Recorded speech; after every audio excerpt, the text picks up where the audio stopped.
What's up, Call of Duty fans? Welcome back. IHOLDSHIFT, giving you guys the setup for week number 7 of the CWL regular season. This week will be nothing but Division A as we come on into more divisional play. So actually, over the course of the next 4 weeks, you will see the official week 3 and week 4 of not only Division A, but past that Division B. So coming up in week 7, we've got the first week of Divisional A play coming at you, and then followed with the final week of Divisional A play, finishing things off before we get to the 3rd and 4th weeks of gameplay of Division B. By the end of all of these 4 weeks leading up to CWL Anaheim, all teams in their divisions will have played each other a total of 2 times. It will be almost as reminiscent as when the CWL started.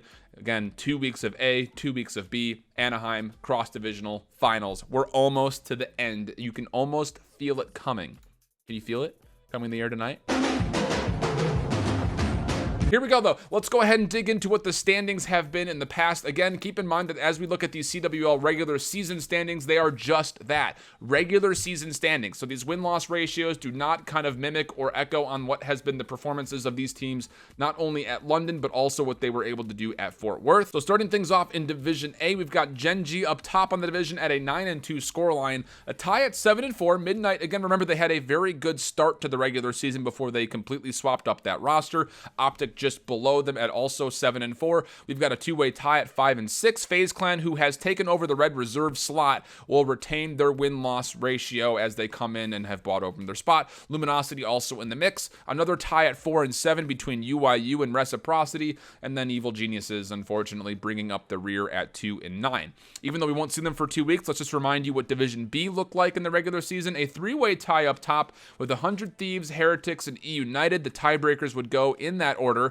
A 6-5 tie as Splice and Team Envy will be knotted up right in the middle of the pack, and then another 3-way tie at the bottom where Enigma 6, Denial, and Elevate will be listed as such. Again, remember, Elevate, having bought out the Accelerate Gaming spot, will be retaining their also win-loss ratio. On the right-hand side, you also see our Week 7 schedule coming at you guys. Starting off with just 2 matches on Monday, we'll go away from the 4 for a while and only stay with 2 matches, so it'll be a delayed start time where all the action will commence at 6 o'clock p.m. Eastern time with a follow-up match at 7:30. Tuesday, Wednesday, and Thursday will all start at your normal scheduled program time of 3 o'clock p.m. Eastern. But for Monday, let's take a look at this a little bit more specifically and break these teams down. I will be adding on to these videos as soon as I get the graphics package done, a betting breakdown for all of you guys out there who kind of keep asking me about betting stats and who you like, who you don't like. I'll be adding that on to these recaps and prediction shows as we go along. I just don't have the graphics completely made for it yet, so hopefully that'll be done by mid this week. But I will still give you a breakdown of each of these 4 teams as we see them popping up. Let's go ahead and start at just at the front and take a look at FaZe and UYU. These are the overall map win-loss ratios and totals, including tournaments. So for UYU, you see the 7-14, 32-46 in maps, and for FaZe, as it pops up, you'll see them at 10-12 overall, 46-43 in the maps. But I want to talk about UYU more specifically. Remember, Zaptius will be starting in place of Proto, so there is a new addition to UYU. And just to give you some more relevancy and recency to this squad, they only went 1-4 at London, where they were 2-5 in the hardpoint, 1-5 in the search, and 2-3 in the control. And as you see, kind of as you're, I'm sure, glancing back and forth between the left and the right, as you compare both of these squads, you would think that the stat line very so much favors FaZe. But I need to kind of put a little caveat in that initial reaction for you. The search and destroy very well could have been much better for them at London. They had 2 of their 5 losses, pardon me, actually 3 of their 5 losses at London went to round 11, where they weren't quite able to close it out. The hard points, a couple of them were close, but mostly if they lost, it was a loss. And if they win, it was a very tight win. Their hard points were actually also very, very close. Their averages, if you like those numbers, their hard point average for them was 222 points, while they gave up 236. So yes, again, losing, but at narrow margins. The average for their search and destroy, though, 4.3 rounds in average for them, while giving up 5.1. That's about as tight of an average as you can get. And then their control was either they won it by narrow margins or they lost at an 0-3. Again, their control has been a little bit all over the place for this squad. And the biggest question comes down for UYU fans is, will Zap be an instant upgrade from Proto? My initial reaction is probably not, but if they can find some synergy, this team very well could start closing out some of these close hard points and some of these close search and destroys. You would have loved to have had a better win-loss ratio in Pool D at CWL London, but for UYU, there is at least some hope that you can start pulling out some wins. Is this a major contender team with this roster? Absolutely not. which is less than what I can say about FaZe Clan in comparison. 20-16 total in hardpoint, 13-18 in search, 13-9 in control. I wouldn't worry about those stats too much because, again, that was from the Red Reserve team mostly. But you take a look at this new roster. It does include Scraps and Zero from Red, but also 3 players from what was previously FaZe Clan in Zuma, Celium, and Asim. So for this team at CWL London, 5-4 in the hardpoint, 2-6 in the search, and 3-2 in the control. So even those numbers next to what I mentioned with UYU are pretty comparable. The biggest thing is this roster is a major contender in the future. It just comes down to how much progress have they made since London. They were cut a little bit short in their losers bracket run because of the technicality and the luminosity game and all that drama. But their losses in hardpoint were a little bit more staggering than UYU's were, and their wins, well, they were not exactly as much convincing as you might have wanted to see. Kind of the same storyline for their search and destroy. There are a couple losses in here where they lost 0-6, 1-6, and 2-6, and 3-6 a couple of times. None of their losses were close with the exception of one, where they did go round 11 with Luminosity in one of those matchups. Their wins were a little bit more convincing, a 6-1 versus Evil Geniuses and a 6-3 versus Envy. And then their control was just about as back and forth as you can get, but a little bit more respectable than UYU's. I would not sleep on this matchup being a very easy match for FaZe. Prediction-wise, I still have it going 3-1 to FaZe, but I could see a world where UYU could send this to 5. For me, it just comes down to 2 different factors that I have no basis and understanding for until we see them play. Has FaZe gotten better since London as a full 5-man roster? And will Zap instantly make that front line of UYU better?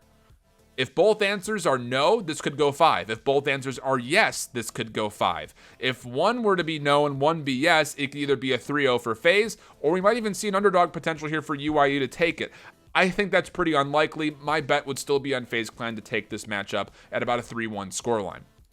Jumping over and taking a look at Gen.G and OpTic, our second match. Again, total win-loss ratios here. Gen.G is sitting at 17-6 with a 60-35 map count. OpTic not too far behind at a 14-9 at 52-40 in their map win-loss. Let's talk about Gen.G first, though. This is a team that was very notarized for having the best search and destroy in the league, 20-10 overall. They're also 27-15 in hardpoint, while only being a 13-10 in control. I need to remind you guys that Gen.G has not been anywhere near convincing in their search and destroy since the start, really the middle portion actually, of CWL Fort Worth, where they were 11-0 at one point in time, and now they're 20-10. So yes, they're still winning at a 2-1 ratio, but they're not winning as convincingly as they used to. They have a 5-point average for them in the search while giving up 3.8. Again, these rounds have been generally relatively close, or they blow teams out or get blown out. It hasn't really been as convincing as it previously was. As we take a look at London specifically, the search was actually where they were the weakest.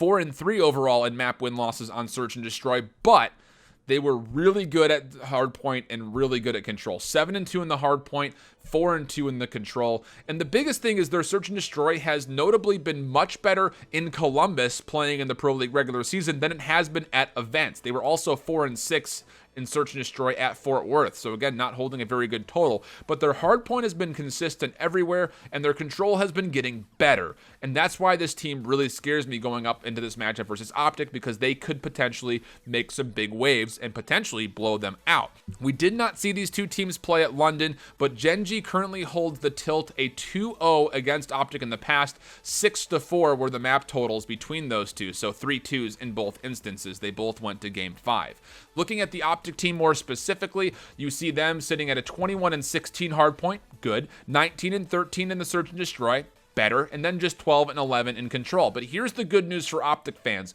You are 6-2 at London with the search and destroy and 5-2 in the control. The bad news is you're going up against a very good hardpoint team where they were very unconvincing in their hardpoint at London. They only went 5-5, where they only actually pulled a plus 2-point differential average in score on hardpoint. However, you have to be thinking that OpTic is looking really solid in their search, and you should be taking that and running with that if you're an OpTic fan. And the simple fact that they've been getting nothing but better at control, asterisk, only when they're playing at events. They were 4-1 at Fort Worth, 5-2 at London. You go back to their regular season stats, though, their cross division, they did not win a single control matchup.